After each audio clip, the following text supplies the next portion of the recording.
राजकारणामध्ये स्वप्न पाहणं चुकीचं आहे का? असा प्रश्न पडावा असे उमेदवार माझ्यासोबत आहेत. त्यांच्यासोबत काय घडलंय या सगळ्या मुद्द्यावरती येणार आहोत. पण त्यापूर्वी स्वागत करूया राष्ट्रवादी काँग्रेस पक्षाचे अधिकृत उमेदवार अमोल बालवडकर यांचं. खूप खूप स्वागत हो, धन्यवाद. अमोलजी. धन्यवाद. आणि अगदी पहिला प्रश्न, खरं तर कालपासून प्रत्येक ठिकाणी तुमची चर्चा होतीये. म्हणजे कदाचित अमोल बालवडकर हे फक्त पुण्यात माहिती असते, ते आता अख्ख्या महाराष्ट्राला कळलेले आहेत. आणि त्याचं कारण म्हणजे भाजपने अचानक ऐनवेळी काही तास नाकारलेली उमेदवारी. हं. काय नेमकं घडलं? इथून सुरुवात करूया. म्हणजे साधारण विधानसभेला मी ते इच्छुक झालतो, आपल्या सर्वांना माहिती आहे. पक्षाच्या चौकटीत इच्छुक होतो भारतीय जनता पक्षाकडनं.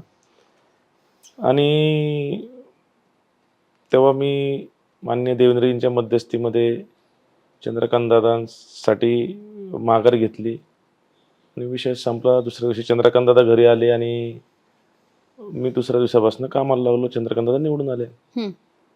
आणि तेव्हा मी तर काय असं कुठल्या माघारीच्या कुठल्या अटीवरती काय मी माघारी घेतली नव्हती, पण त्यांनी स्वतः शब्द दिला म्हणजे की बाबा तुला महापालिकेत संधी देऊ, तू थांब पक्षासाठी, मी आहे. देवेंद्रजी बोलले होते की मी आहे तुझ्यासाठी, तुला मोठा करीन, हे त्यांचं वाक्य होतं. तुझ्यामध्ये गट्स आहेत, हे पण त्यांचं वाक्य होतं. आता गट्स माझ्यात आहेत, फक्त त्यांनी मला मोठं करण्याऐवजी मला लक्ष दिलं नाही. ठीक आहे, राज्याचे मुख्यमंत्री आहेत, माझ्यापेक्षा खूप मोठे आहेत, मी खूप लहान कार्यकर्ता आहे, पण मला ॲटलिस्ट कारण जरी सांगितलं असतं तरी माझं समाधान झालं असतं, किंवा मला सन्मानाने माझं तिकीट जरी कट केलं असतं तरी माझं समाधान झालं असतं. मला एका दरीच्या किनाऱ्यावरती आणून सोडून दिलं आणि 1:30 वाजता फॉर्म भरायला, 1.5 तास, 3 वाजायला फॉर्मची मुदत होती. दीड पण वाजून 1:40 असताना मला सांगितलं की तुला, चंद्रकांत दादांना फोन केला तेव्हा मला, तुला उमेदवारी देता येत नाही असं देवेंद्रजींनी सांगितलंय. मी दादांशी धन्यवाद एवढा शब्द बोललो आणि शांत बसलो होतो. काय मनात त्यावेळी भावना आल्या? त्या मनात अख्खा प्रवास आठवला. अरे एवढा विश्वासघात काय असतो, षडयंत्र काय असतं, केसाने गळा कापणे कशाला म्हणतात, पाठीत खंजर खुपसणे कशा, या सर्व शब्दांचा अर्थ मला अनुभवायला भेटला त्या क्षणी. त्या एका क्षणात. की अरे म्हणजे सर्वस्व राजकीय करिअर पणाला लागलं होतं. आणि एक ज्या आपण काम करतो, प्रामाणिकपणे काम करतो, पक्ष वाढवला, जनतेचं पण प्रामाणिकपणे काम केलं, एवढं करून आणि एवढे मोठी लोक ज्यांच्या चेहऱ्याकडे बघून आपण 11 वर्ष राजकारण केलं ना, अशी लोक सुद्धा चंद्रकांत दादा असतील किंवा या शहराचे नेतृत्व करणारे नेते असतील, माझी भाजपच्या कुठल्याही राज्यातल्या नेत्याबाबतीत तक्रार नाही आहे. देशाचा तर माझा संबंध येतच नाही, एवढा मोठा मी नाहीच आहे. पण या स्थानिक पुणे शहरातील जे भारतीय जनता पक्ष ज्यांच्या ताब्यामध्ये दिलेला आहे, त्यांच्या बाबतीत माझी नक्कीच तक्रार आहे. कधी अंदाज असा म्हणजे कोणी दिला होता किंवा कोणी काही अशी साईन दिली होती की मे बी नाही होणार काम किंवा नाही तिकीट नाकारलं जाईल वगैरे? अंदाज नाही. तुम्ही आयफा अवॉर्ड जेव्हा कधी येईल पुढचं, तेव्हा तुम्ही चंद्रकांत दादांचं नाव त्यात नॉमिनेशन करा एक, की ते सुद्धा खूप चांगली ॲक्टिंग करतात, की एवढं मोठं षडयंत्र त्यांनी वर्षभर माझ्यापासून लपून ठेवलं. तुम्ही थेट चंद्रकांत दादांचं नाव घेताय म्हणजे जेव्हा आता अगदी मी पहिला प्रश्न विचारला तसा की राजकारणामध्ये स्वप्न बघणं चूक आहे का? आता हे सगळं घडल्यानंतर तुम्हाला वाटतं की नेत्याच्या बरोबरीने समान नेतृत्व उभं करण्याचं स्वप्न बघणं किंवा मला पुढे जायचंय, मला त्या पदावर जायचंय, हे मी बघितलं, ही माझी चूक झाली? बघा, राजकारणामध्ये डावपेच असतात. हम्म. राजकारणामध्ये काही तत्वही आहे.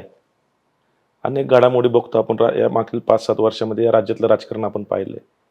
या देशातलं राजकारण आमच्यासारख्या पिढीला पाहिलं, जे पूर्वी कधी पाहायला भेटत नव्हतं. खरंय. पण आजकाल ती तत्व कुठं गेलीत मला काय समजत नाही. आता जर एवढे, आणि मी काय 165 नगरसेवक, की मी एक नगरसेवक होणार होतो. मी काय आमदारकीचं तिकीट मागत नव्हतं आता, किंवा मी काय MLA खासदारकीचं तिकीट नव्हतं, काय MLC नव्हती. हे काय विषय, 165 पैकी मी एक नगरसेवक होणार होतो. आणि मला तर तुम्ही मोठे शब्द देऊन थांबवलं होतं. ठीक आहे, तुम्हाला नायक महापौर करायचं, मला आशा नव्हती की हे करतील का नाही, मला माहित नव्हतं स्टँडिंग किंवा चेअरमन, मी काय ती आशा ठेवून काम करत नव्हतो. पण तुम्ही मला थेट उमेदवारीच दिली नाही आणि तुमच्याकडे कुठलंही कारण नाही आणि कुठलाही पर्याय मला न ठेवता कुठलाही पर्याय पण मला मिळाला नाही पाहिजे गाफील ठेवून. आणि माझ्या आईवडिलांनी शिकवले की लहानपणी की बाबा जेव्हा आपण तुमच्याकडे जर शक्ती असेल तर ती शक्ती तुम्हाला दाखवायचीच असेल तर तुमच्यापेक्षा मोठ्या लोकांपाशी दाखवा. तुमच्यापेक्षा लहान लोकांपाशी तुम्ही कधी ती दाखवायची नसते. पण ह्या मोठ्या लोकांनी एवढ्या जे राज्याचं राजकारण करतात, देशाचं राजकारण करतात, माझ्यासारख्या कार्यकर्त्यापाशी ते शक्ती वापरत बसले. त्या शक्तीचा दुरुपयोग केला त्यांनी. याच दुःख आहे. हे सगळं एका बाजूला असताना म्हणजे 1:40ला जवळपास तुम्हाला स्पष्ट झालं की आता भारतीय जनता पक्षाने आपल्यासाठी दारं बंद केलीत. त्याच्यानंतर काही मिनिटात अजित पवारांपर्यंत पोहोचणं, तिथे तिकीट मिळवणं, काय बोलणं झालं मधल्या काळात अजित पवारांशी? 5व्या मिनिटाला तर मला दादांचा फोन आला. त्यांचा फोन आला? हो, कारण उमेदवारी तिकडे जाहीर झाली का बातमी ते सर्वकडचं लक्ष या गोष्टीकडे लागलं होतं आणि माझी उमेदवारी रद्द झाली. कदाचित त्यांचं काहीतरी असं शेवटी दादा हे अतिशय ग्राउंड लेवलला काम करणारे कार्यकर्ते आहे का कार्यकर्ते पक्षासाठी कार्यकर्ते नेते हेरणारे ते एक नेते आहे ते महाराष्ट्राचे म्हणून त्यांच्याकडे ओळखलं जातं. आणि 5व्या मिनिटाला दादांचा मला फोन आला की अमोल तुला भारतीय जनता पक्षाने उमेदवारी दिली नाहीये असं मला समजतंय. पण तू काय आमच्याकडे येशील का नाही का. म्हणलं मला तर अजून विश्वास नव्हता वाटत म्हणलं दादा. पण मला आता माझ्याकडे पर्यायच नव्हता कारण एवढ्या प्रकारे जर असं तुम्हाला मला तर पहिलं कुठं सुचत नव्हतं दादांना तरी काय सांगून कधी असा काही मिनिटात होतो. काही मिनिटच होते माझ्याकडं, काही सेकंदच माझ्याकडे होते, मिनिटच माझ्याकडे होते की दादांना मला सांगायचं होतं. तर मी दादांना बोललो हो. आता मला देवेंद्र फडणवीस साहेबांचे शब्द आठवले की राजकारणात तुम्हाला जिवंत राहण्यासाठी काही काही अपरिहार्य निर्णय घ्यावे लागतात. त्यामुळे मी तो निर्णय घेतला. अजित पवारांकडे गेलात, जिजाईवरती गेलात, तिथं काय बोलणं झालं का? दादांनी मला असं सोप्यावरती बसवलं. हम्म. मी 10 वर्ष काम करून भारतीय जनता पक्षातल्या कुठल्याही नेत्यांनी मला असं कधी शेजारी असं एवढी आपुलकी कधी वाटली नाही. एवढी सहजता त्यांच्यामध्ये त्यांचे काही त्यांनी काय असं ते सहज सगळ्यांसोबत असं वागतात. मला सन्मान केला. पहिली गोष्ट मला बोलले की अरे अमोल तुझं तिकीट कट झालंय. मलाच आश्चर्य वाटतं. कदाचित तू विधानसभेला इच्छुक झाला असेल तेव्हा तुझं तिकीट कट केलं असेल पण तुझा देवेंद्रजींनी तुमची मध्यस्थी करून तुमचा विषय संपला होता. मग असं कसं काय केलं बरं. मी म्हणलं मलाच माहित नाही म्हणलं दादा. मी त्याच विचारात आहे अजून सुद्धा. ठीक आहे म्हणले. मग पुढच्या विषयी आमची चर्चा चालू झाली. आणि मग त्यानंतर त्यांनी डायरेक्ट एबी फॉर्म दिला अगदी काही मिनिटात. हो. मला बोलले तुझं काम चांगलं आहे. गेले 8-10 वर्षापासून मी तुझं काम पाहतोय. त्यामुळे काय अडचण येणार नाही बोलले तुला. तू काम करणार आणि काम करणाऱ्याच्या मागे लोक उभे राहतात. आता परत तोच मुद्दा ना की अमोल बालवडकर आणि कमळ हे जे चिन्ह आहे हे मागचे 5 वर्ष तुम्ही बाणेर बालेवाडी या भागात चांगलं पोहोचवलं. 11 वर्ष.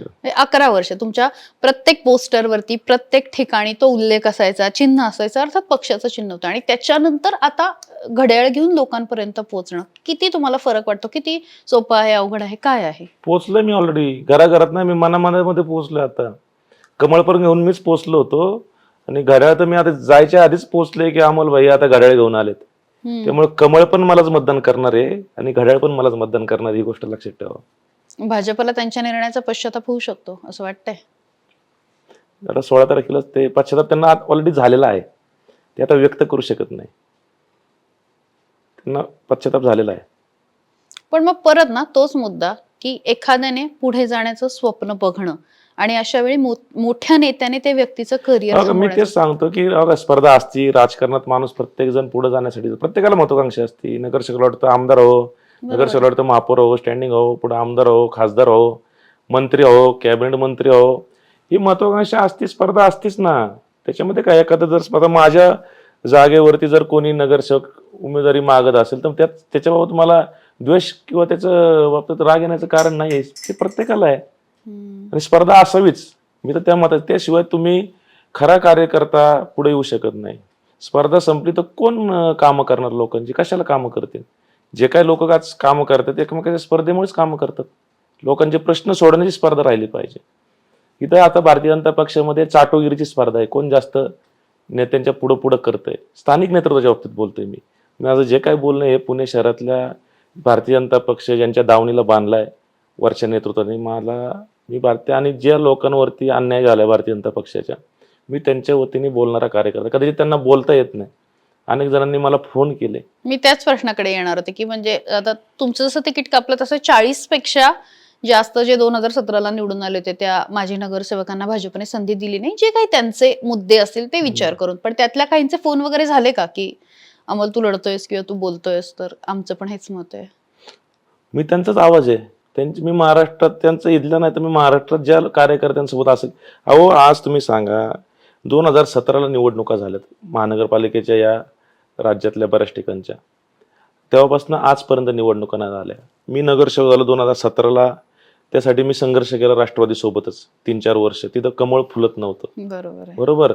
माझ्यासोबत अजून 2 नगरसेवक निवडून आले. केवळ एकच राष्ट्रवादी, 4 पैकी 1 जागा आली. त्यानंतर मी 1.5-2 वर्ष मला काम करायची संधी मिळाली. त्यानंतर कोरोना आला. कोरोनामध्ये 2 वर्ष दिले. महापालिकेचं कुठलंही बजेट त्या ठिकाणी नगरसेवकांना मिळालं नाही. त्यानंतर 1 वर्ष नाही जात तर इलेक्शन लांबल्या. इलेक्शन नाही लांबलं तर त्या इलेक्शन आजपर्यंत लांबल्या. मग या काळामध्ये कोरोना आला. मधल्या काळामध्ये भारतीय जनता पक्ष हा विरोधी गटात होता. तेव्हा भारतीय जनता पक्षाची याच लोकांनी काम केलं. कोरोना काळात सुद्धा याच लोकांनी काम केलं भारतीय जनता पक्षाच्या वतीने रस्त्यावरती स्वतःचा जीव धोक्यात घालून. प्रशासन काळात सुद्धा नागरिकांच्या खिशात कुठलाही फंड नाही. खड्डा कसा बुजवायचा, ड्रेनेजचं काम कसं करायचं, स्ट्रीट लाईट कशी लावायची, कचरा, नागरिकांच्या समस्या ह्याच लोकांनी सोडवल्या ना 4 वर्ष. तुम्ही त्यांना 19च्या विधानसभेला वापरलं, 19च्या लोकसभेला वापरलं, तुम्ही त्यांना 2024च्या लोकसभेला वापरलं, तुम्ही त्यांना 24च्या विधानसभेला वापरलं आणि आता त्यांचा वापर करून त्यांना फेकून दिलं. बरं तुम्ही त्यांची तिकीट कट करा. माझं काय म्हणणं नाही. शेवटी एखाद्या प्रभागामध्ये मोठ्या नेत्यांची अडचण असते, पक्षाची अडचण असू शकते की इच्छुक असतात. एका जागेवरती 2, 3, 4 इच्छुक असतात. पण तुम्ही जेव्हा एखादा सन्माननीय माजी नगरसेवकाची उमेदवारी रद्द करता तर तुम्ही त्याला सन्मानाने बोलवा, त्याच्याशी बोला. त्याचं तिकीट रद्द झाल्यानंतर एखाद्या पुणे शहरा लेवलचे जे काही नेते आहेत त्यांनी त्यांचं सांत्वन करावं, त्यांच्याशी 2 शब्द बोलावे. ह्यांना वाऱ्यावर सोडून दिलं. ही परिस्थिती आज. तुम्ही कुठल्याही नगरसेवकाला विचारा ज्यांचं तिकीट रद्द झालं, त्यांना विचारा की तुमच्याशी कुठल्या भारतीय जनता पक्षाच्या कुठल्या नेत्याने तुमची समजूत काढली का, तुम्हाला घरी येऊन भेटले का. कुठलाही नगरसेवक असतो कुठल्याही पक्षाचा, तो जेव्हा काम करतो स्वतःच्या कुटुंबाला तो वेळ देऊ शकत नाही. पण नाही. भाजपचे ते जे आहे म्हणजे मतदार नोंदणी, याद्या करणं, पन्ना प्रमुख वगैरे ती जी व्यवस्था आहे ती सगळी तुम्ही फॉलो केलेली होती. म्हणजे या 4 निवडणुकांना इथं सगळे कामं करून जे घेतली. काय पन्ना काय जे आहे ना त्यांनी दाखव माझ्या प्रभागात काय आहे ते. काम करणाऱ्या लोकांना जनता निवडून देते. हे पन्ना बिन्ना सगळं नावाला आहे. भारतीय जनता पक्षातल्या लोकांना केवळ नरेंद्र मोदींमुळे मतदान मिळतंय. देवेंद्र फडणवीसांच्या माध्यमातून जे काही प्रकल्प या पुणे शहरासाठी येते त्याच्यावरती मतदान मिळतंय आणि हिंदुत्वावरती काही मतदान मिळतं. काम करून मला असं वाटतं की या विषयावरती तुम्ही लोकसभेमध्ये तुम्ही त्याच्यावरती वेगळे विषय करून लढता, विधानसभेमध्ये तुम्ही खाली नगरसेवकला तुम्ही सुद्धा तर नागरिक आता शहाणे झालेले आहेत. अशा प्रकारे आता यावेळेस मतदान करणार नाही. काम करणाऱ्या लोकांनाच मी तर विनंती करतो तुमच्या इंटरव्ह्यूच्या माध्यमातून की या पुण्यातल्याच बोलतो मी, पुणेकरांनो, तुम्ही तुमच्या समोर कुठल्याही पक्षाचा कार्यकर्ता असू दे, जो काम करतो ग्राउंड लेवलला तुम्ही त्याला मतदान द्या. आता परत पुढचा प्रश्न की शेवटी अजित पवारांच्या राष्ट्रवादीची आणि भाजपची सुद्धा महायुती आहेच वरती. जर उद्या असं झालं की म्हणजे निवडणुका झाल्यानंतर अजित पवार यांनी त्यांचे नगरसेवक जे आहेत ते पुन्हा महायुतीमध्ये मर्ज केलं किंवा भाजपला पाठिंबा दिला, होऊ शकतं ना. राजकारणात काही होऊ शकतं. मग अशा वेळी तुम्ही काय करणार? म्हणजे मी भारतीय जनता पक्ष सोडून मी भारतीय जनता पक्ष नाही सोडलं, भारतीय जनता पक्षाने मला सोडले. मी राजकारणात जिवंत राहण्यासाठी माझ्यावरती माझा पुनर्जन्म माननीय अजितदादा पवार यांनी केलेला आहे राजकारणामध्ये. मी संपलो होतो. इथून पुढचं काळजी अजितदादांच्या नेतृत्वाखालीच करणार मी जे काय काम करणार. त्यांनी सांगितलं की उद्या आपल्याला भाजपसोबत काम करायचंय तर करणार ना, काय अडचण आहे. अजितदादा पवार माननीय पंतप्रधान नरेंद्रजी मोदी यांचं नेतृत्व मान्य करूनच महायुतीमध्ये आलेले आहे. मी माननीय नरेंद्रजी मोदींकडे पाहून 2014ला देवेंद्रजी फडणवीस यांच्याकडे बघून 2014ला भारतीय जनता पक्षामध्ये काम चालू केलंय. माझे नेते ते आहेतच ना. माझा वाद हा स्थानिक नेतृत्वावरती आहे भारतीय जनता पक्षाचा. माझा तर वादच नव्हता. त्यांनी आता वाद दाखवला सिद्ध करून की बाबा आम्ही मोठे झालोय आता आम्ही छोट्यासोबत लढाई करणार. छोट्याला ते पण मागणं असं केसाने गळा कापणं, षडयंत्र करून पाठीत खंजीर खुपत. अरे समोर येऊन सांगायचं ना आधी हिंमत असेल तर की बाबा मी तुला उमेदवारी देऊ शकत नाही. मी लहान कार्यकर्ता आहे. माझी नगरसेवक आहे, सिटिंग पण नाही. माझी नगरसेवक आहे, 4 वर्ष झालं माझं मी नगरसेवक नाही आहे. पण एवढं झटून मी खाली काम केलं. लोकसभेला मुरली अण्णा मोहोळ यांच्या प्रचाराला मी जवळपास 5,000 पेक्षा जास्त घरी डोर टू डोर जाणारा एकमेव पुणे शहरातला नगरसेवक असेल. माझ्या फेसबुकला सगळे फोटो आहेत. कोणी चॅलेंज करावं मी त्यांना दाखवू शकतो. 5,000 ते 6,000 फोटो निघतात ड्राईव्हमध्ये, गुगल ड्राईव्हचे. मी पाहिलं की अरे मी काय मोहळांना केलं, हे माहिती होतं. माहिती असेल त्यांना माहिती असेल, पण त्यांना वाटलं की याचं काम खूपच जास्त आहे, त्यामुळे पुढे अडचण नको. हम्म. कदाचित त्यामुळेच त्यांनी केलं असेल.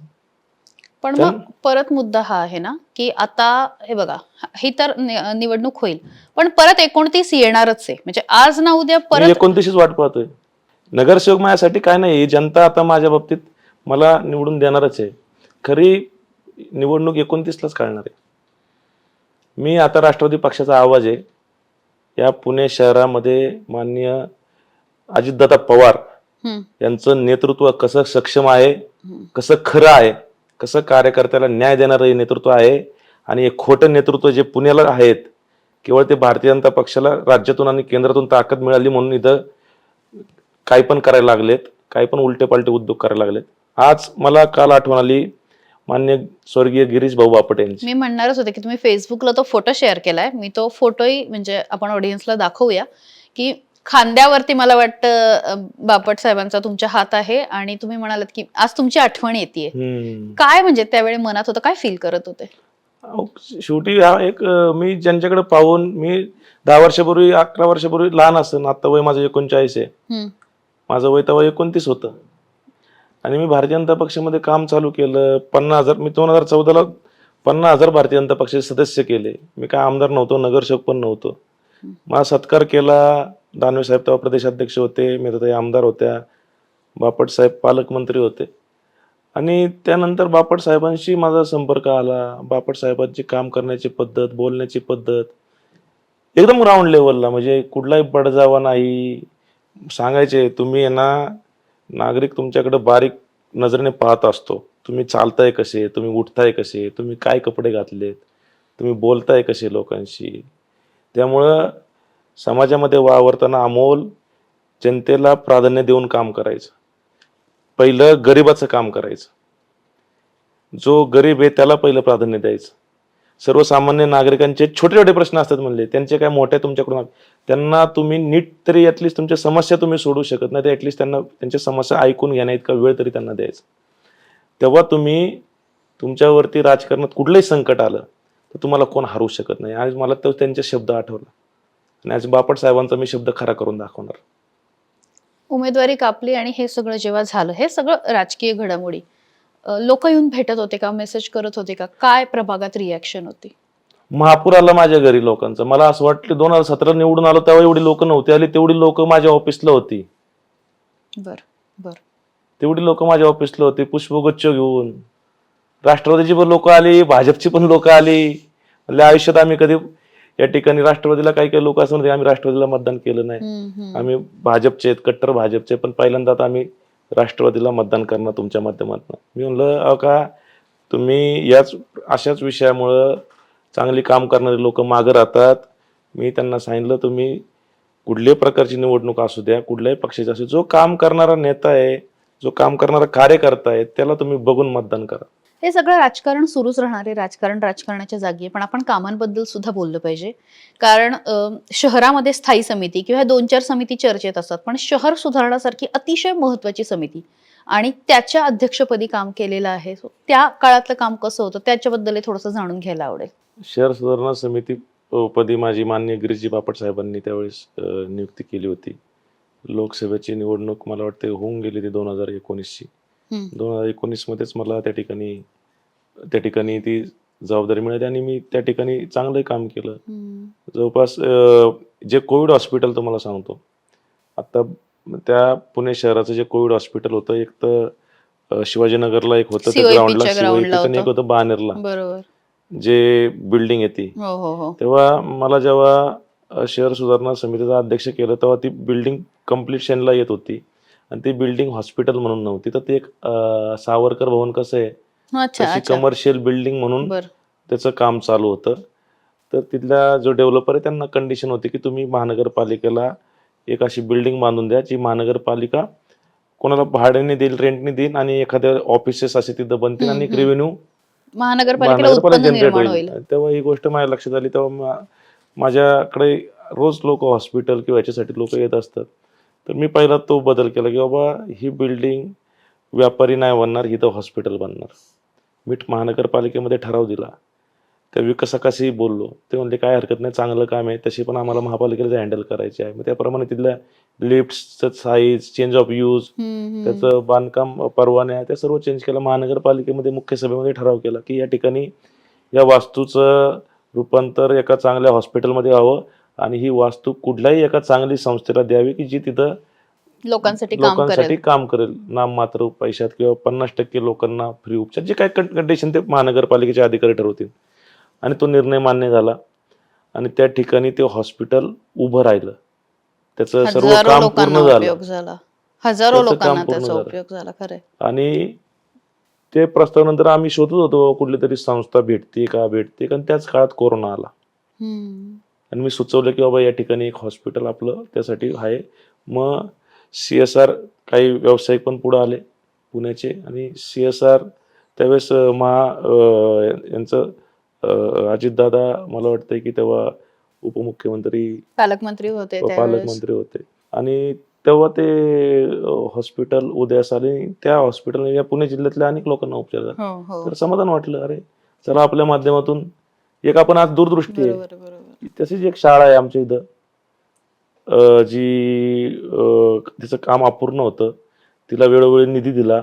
तिथला एक ठराव केला की या भागामध्ये आमच्या भागात इंग्लिश मिडियमच्या शाळा आहे ना, 1 लाख 2 लाखाच्या खाली कुठं फी नाही लहान मुलाला सुद्धा. आणि अनेक लोक येतात, भाऊ शिक्षण खूप महाग झालंय, फी माफ करायला लावा. रोजचे प्रश्न आहेत. आरोग्य आणि शिक्षण हे पुण्यामधल्या आजची त्याची परिस्थिती अतिशय वाईट आहे गरिबांसाठी.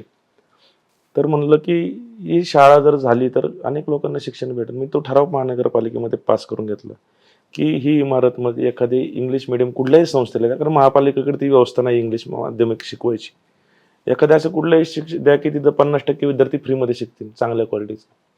तो ठराव अजूनही माझा पडून आहे, कारण ते कोरोना आल्यावर प्रशासन राज झालं. मी चंद्रकांत दादांकडे हे दोन्ही विषय मांडले. आजच्या डेटला ती शाळा, आणि तुम्हाला आत्ता आठवलं मला, ऐका, 1 वर्षापूर्वी जेव्हा चंद्रकांत दादा माझा विषय ज्या दिवशी मिटला तर मी चंद्रकांत दादाकडे काय मागणी केली होती माहिती आहे का? हे 2 विषय माझे फक्त तुम्ही सोडून द्या, एक हॉस्पिटल हे मार्गी लावा आणि ही शाळा मार्गी लावा. अजूनही धुळकात पडले. तेव्हा काय म्हणाले होते? लगेच करून देतो बोलले. माझ्यासमोर त्यांचे वैडी मोठे, त्यांना फोन लावला त्यांनी, हे अमोलचं हे 2 कामं पूर्ण करा. आत्ताही तुम्ही जाऊन बघा, उद्या इंटरव्ह्यू घ्या, ती बिल्डिंग बघा, तुम्ही दोन्ही बिल्डिंग बघा. सरकारनं आम्हाला, मी आता आठवलं मला तो विषय, जर कॅबिनेट मंत्री, अरे कशाला निवडून दिलेत आम्ही हे लोक? इथले विषय असे पडायला, गोरगरिबांची मुलं रस्त्यावरती राहायला, गोरगरिबांना आरोग्य बांधायचं तर नाहीच आहे, जे आहे ते फक्त चालू करायचंय. मी काय बांधायचं बोलतोय का? बांधले तर आम्ही ना, पूर्ण केले ना, अख्खं फर्निचर साडायला लागले. म्हणजे प्रकल्प तयार आहे, ठराव पण तयार आहे. माहिती का या विषयाची? तुम्ही तंत्र काय, ते शिक्षण मंत्री आहे, तुमच्या मतदारसंघातली शाळा गेले 4 वर्ष झाले तिथं 1,500 विद्यार्थी शिकू शकतात, गोरगरिबांची मुलं, ती पडू नये. पालवडी हायस्ट्रीटला आहे ती शाळा. बानरमध्ये 40,000 स्क्वेअर फूटचं हॉस्पिटल धूळ खात पडलंय. कोणाच्या मतदारसंघात आहे 40,000 स्क्वेअर फूटचं हॉस्पिटल? कोरोना काळानंतर आता धूळ खात पडले. इथं गोरगरिबांना उपचार घ्यायचं म्हणलं तर ज्युपिटर किंवा मणिपाल सारख्या हॉस्पिटल 1 दिवस थांबलं तर लाख रुपयाच्या खाली बिल येत नाही. ही जबाबदारी कोणाची आहे? तुम्ही गिरणी कामगाराचा मुलगा स्वतःला म्हणता, त्याचं भांडवल करता, मग गरिबांसाठी तुम्ही फक्त चॉकलेट वाटत हिंडता का? लहान मुलींना कपडे वाटा, त्यांना साड्या वाटा. अरे लोकांचे प्रश्न ते नाहीयेत. लोकांना चांगलं आरोग्य पाहिजे, चांगलं शिक्षण पाहिजे, रस्ते स्वच्छ पाहिजे, पाणी आलं पाहिजे 2 टाइम, ट्रॅफिक नाही पाहिजे रस्त्यावरती. हे प्रश्न आहे लोकांचे. तुम्ही मेट्रो बनती माननीय नरेंद्र मोदींच्या माध्यमातून, पण ते मेट्रो खाली खड्डे आहेत, खाली कचरा आहे. म्हणजे आपण वरती मेट्रोने फिरतोय पण खाली आपण पुढे जातोय पण मागचं सपाट, अशा प्रकारे या ठिकाणी चाललेलं आहे. ही जबाबदारी कुणाची आहे? कुठल्या नेतृत्वाची? आम्ही तर 4 वर्ष नाहीये, मला 1 रुपयाचा निधी आजपर्यंत भेटलेला नाहीये.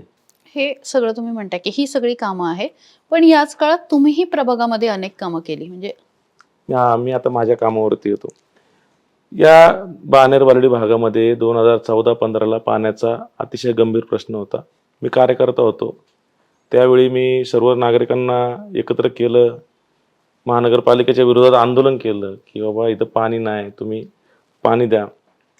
प्रचंड टँकर शिवाय सोसायट्या चालत नव्हत्या. त्यानंतर मी महानगरपालिकेमध्ये याचिका टाकली. मी विचार केला की बाबा इथं आधीच पाणी नाही, आता एवढी बांधकामं वाढतं, तिथं यांचं काय व्हायचं? या आधीच्याच लोकांना पाणी पोचत नाहीये, तर नवीन लोक उद्या येणार आहेत, त्यांचं काय होणार? तर त्या याचिकेवरती निर्णय होत होता, पण त्या दरम्यानच्या काळात मी रस्त्यावर येऊन आंदोलन केलं, अनेक विषय मार्गी लावले, माझं संपर्क कार्यालय चालू केलं, त्याच्या माध्यमातून लोकांची कामं केली. अनेक नवीन नवीन संकल्पना मी त्या ठिकाणी माझ्या भागामध्ये राबवल्या आणि नागरिकांचा विश्वास संपादन केला. आणि 2017ला मी निवडून आलो तरी महानगरपालिकेमध्ये पहिला प्रश्न, मी पहिल्या दिवसाच्या भाषणात मी बाणेरवाडीच्या प्रश्नासाठी भांडण केलं. आणि त्याच्या काही दिवसातच उच्च न्यायालयाने स्टे दिला की या बाणेरवाडीमधले जोपर्यंत पहिल्या लोकांना पाणी मिळत नाही, नवीन बांधकामं थांबवा. या देशामध्ये पहिल्यांदा 8 महिने बांधकाम थांबवणं अशी एखाद्या भागातली पहिल्यांदा ऑर्डर झाली. एका पुस्तकात पण उल्लेख आहे त्याचा, त्या पुस्तकाचं नाव मला आठवत नाही. जे एक लॉयर आहे, त्यांनी या देशातल्या अनेक अशा युनिक खटल्यांचं विश्लेषण त्याच्यामध्ये केलंय. मला ते एका नागरिकांनी दाखवलं, मला पण माहित नव्हतं. मी आता प्रचारात होतो तेव्हा मी दाखवतो, मला इंटरव्ह्यू झाले की ते दाखवतो. तर त्यानंतर मग महापालिका जागेवरती आली, बांधकाम थांबली, बांधकाम खातं, रेव्हेन्यू थांबला. मग आयुक्तांनी बोलवलं, मग आमच्या पक्षाचे नेते, अरे बाबा ते करायला लागल, ते कर. म्हणलं मला काय नाही, मी सहकार्य करतो महानगरपालिकेला, पण मला शब्द द्या. तेव्हा त्यांनी शब्द दिला की तुम्हाला जे पाहिजे ते पाण्यासाठी बजेट देतो. पण तेव्हाच देवेंद्रजींनी 24/7 ची योजना महापालिकेमध्ये आणली. आणि 24/7 योजनेचं सुद्धा तुम्ही माहिती घ्या. या पुणे शहरामध्ये 24/7 योजनेची परिस्थिती काय आहे? भारतीय जनता पक्षाच्या माध्यमातून केंद्र देतंय, राज्य देतंय, यांना आयत भेटते ते पण पूर्ण करता येत नाही. 24/7 योजना आत्ता पूर्णपणे काम तिचं स्लो चालू आहे. फक्त मी माझ्या भागातला पाठपुरावा केला, मी आंदोलनाला बसतो. 15 दिवस मी चांदणी चौकात रात्रभर त्या ठिकाणी गेलो. चंद्रकांत दादाला सांगतोय, दादा निवडणुका आल्यात, पाणी प्रश्न गंभीर आहे, आपल्याला सोडवावं लागल. त्यांनी सिरियसच नाही घेतलं. मी 15 दिवस चांदणी चौकाच्या टाकीवरती जाऊन स्वतः वाल फिरवायचो. माझ्या भागात जास्त कुठला नगरसेवक जातो टाकीवर जाऊन केलं? टाकीवरती जाऊन. विक्रम कुमार आयुक्त होते, म्हणलं तुमच्यावर गुन्हा दाखल करतो 353. म्हणलं करा गुन्हा दाखल, मला काय नाही फरक पडत. कधी आता माझ्या फेसबुकच्या पोस्ट चेक करून बघा. तेव्हा त्यांना कॉल करून आंदोलन केलं मी. विक्रम कुमारांना माझा वाद झाला. मी नागरिकांना नंबर दिला, बाबा आम्ही तर नगरसेवक नाहीये, तुम्ही पण दखल पण घेत नाहीये. आणि 24/7 योजना 90% काम पूर्ण झाले. मी त्याचा कायम पाठपुरावा घेत होतो. कुठं पाणी लिकेज आहे त्याचे व्हिडिओ टाकले, कुठं काय काय सगळं केलं. 10% कामासाठी तुम्ही एवढा प्रकल्प थांबवलाय, त्याचं काम पूर्ण करा. मी 15 दिवस चांदणी चौकावरती होतो. तेव्हा माझ्याच कार्यालयासमोर मी दादांना विनंती केली की तुम्ही आयुक्तांना बोलवा, भागातल्या नागरिकांना बोलवा. आणि त्या ठिकाणी ती मीटिंग झाली. आणि त्या माध्यमातून मग तेव्हा चंद्रकांत दादांनी प्रशासनाला आदेश दिला की बाबा एक निवडणुका आल्यात, आता हे काम सोडावं लागेल. कदाचित मी 15 दिवस तिथं जात नाही, त्यांचा पाठपुरावा करत नाही, पोटतिडकीने सांगत नाही, ते कामच झालं नसतं. ही कधीची गोष्ट आहे? ही आत्ता 2023-24 ची गोष्ट आहे. 23च गोष्ट आहे. आणि तेव्हा 24/7 आजच्या डेटला माहिती घ्या, 2017ला आलेला 24/7 प्रकल्प अजूनही या पुणे शहरामध्ये नरेंद्रजी देतात आहे, देवेंद्रजी पण देतात आहे, पण या नेतृत्वांना पूर्ण करतात सुद्धा ते काम, तेवढं सुद्धा काम त्यांना करता येत नाही.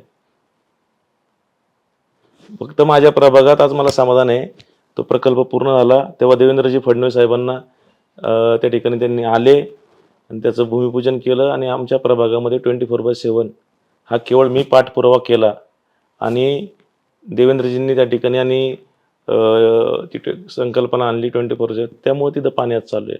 हम्म. आज नाही तर गंभीर परिस्थिती झाली असती. माझे 2 कारले आहेत बाणेर बालेवाडीमध्ये. आतापर्यंत लाखोच्या संख्येने मी लोकांची वैयक्तिक कामं केलीत.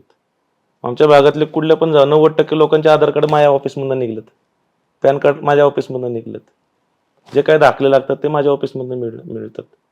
आपण सगळं फ्री ऑफ कॉस्ट. सगळं फ्री ऑफ, जे काही गव्हर्नमेंट चार्जेस तेच फक्त हा. घेतो. जवळपास 15 लोकांचा स्टाफ ठेवतोय मी, 2 कारले चालवतो. कोणासाठी करतो? भारतीय जनता पक्षच वाढवतो ना.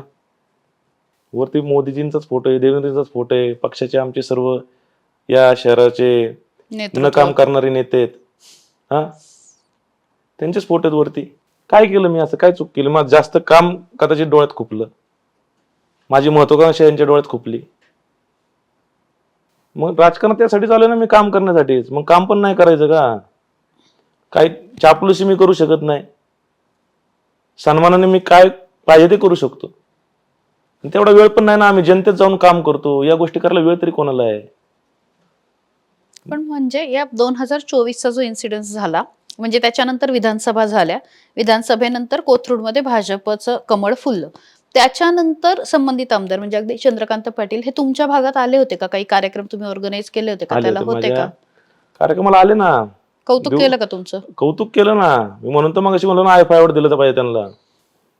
माझ्या घरी पण आले, तेव्हा पण घरी आले, त्याच्या दिवशी प्रश्न मिटला.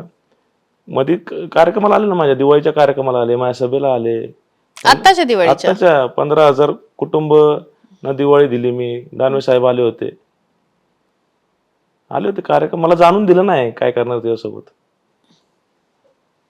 त्याचं तर मला वाईट वाटतं ना. अरे तुम्ही सांगा ना, तुम्ही वागणूक तर एवढी चांगली देताय आणि ऐन टप्प्यात आले की माझा कार्यक्रम करायला पाहताय.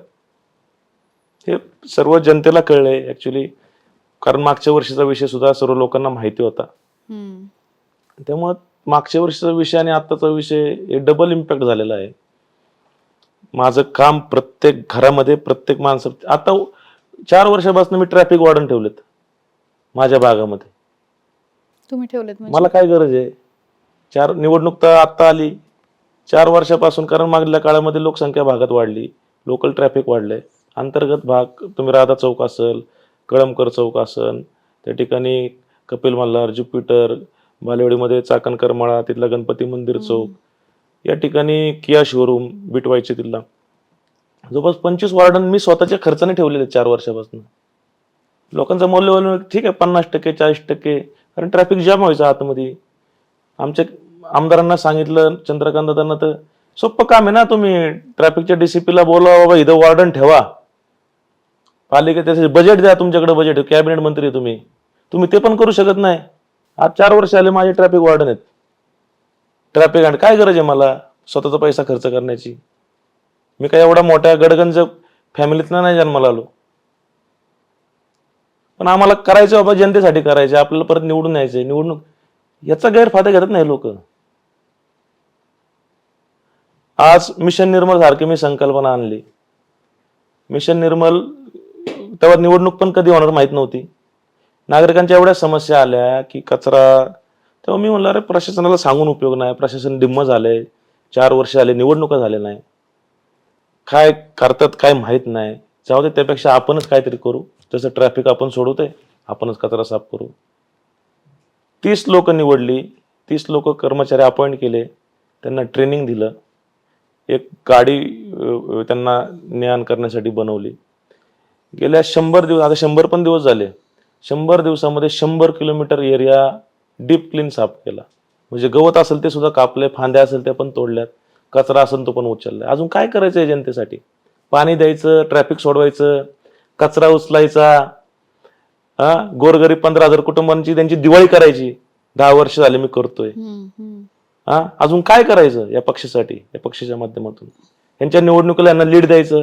लीड आलं की त्यांना वाटतं अरे आमचाच मतदार आहे, ह्याचं काय योगदान आहे? हे भाजपचंच मतदार आहे. या भागात तुम्ही लीड दिलाय प्रत्येक हा, वेळी. महाराष्ट्रात क्रमांक 1ला मतदान मला मिळणार आहे, लिहून घ्या. आणि हा लढा कार्यकर्ता विरुद्ध नेता आहे. मी कुठल्याही माझ्या भारतीय जनता पक्षाच्या विरोधात मी बोलत नाहीये. माझी लढाई या या पुणे शहरामध्ये भारतीय जनता पक्षाने ज्यांच्या हातामध्ये हा भारतीय जनता पक्ष दिला त्यांच्या विरोधात आहे. मी नरेंद्र मोदीजींना मानतो, मानत राहणार, मानत होतो. मी देवेंद्रजींना सुद्धा मानतो. मला नामदार अजितदादा पवारांनी पुनर्जन्म दिलाय राजकारणामध्ये. मी तर मेलच होतो आणि एकदा पुनर्जन्म झाला की त्या माणसाची भीती मेलेली असते. माझी आता भीती मेलेली, मी कोणाला भेट नाही आता. माझ्या डोक्यात एकच, अजितदादा पवार, राष्ट्रवादी काँग्रेस पक्ष आणि माझ्या भागातली जनता. काम करत राहणार. काम करत आलोय, काम करत राहू. मला वाटतं यापेक्षा फार काही वेगळं विचारण्याची गरज नाही. अमोल बालवडकर यांच्याबद्दल काय वाटतंय, एकूण त्यांच्या वाटचालीबद्दल काय वाटतंय, कमेंट बॉक्समध्ये व्यक्त व्हा. तुम्हाला तुमच्या सगळ्या राजकीय प्रवासासाठी खूप खूप शुभेच्छा. धन्यवाद.